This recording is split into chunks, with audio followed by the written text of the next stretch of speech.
She is a pretty girl, huh? She's a pretty girl.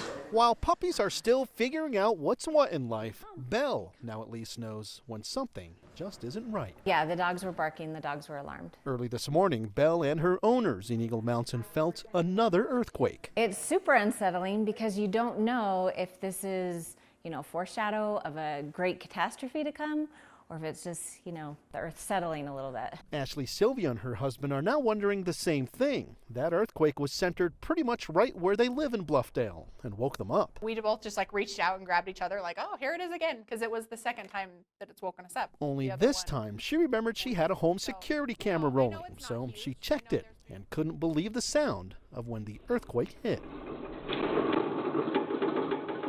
It was loud. Not much movement, but loud. It was more the sound that was oh man. I can't imagine how loud a bigger one will be.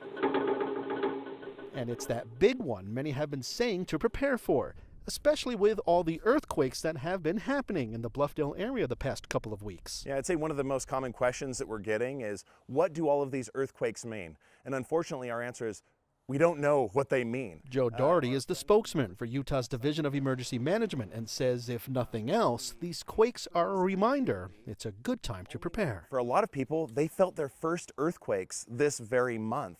And so that is a big wake-up call for a lot of people. Preparing and having a plan is what the Sylvias are going to do now. If anything, it's just helped bring awareness to our family, to our community. As well as the Johnsons, who hope they and their puppy never feel one again. It is still alarming because, you just don't know what this means.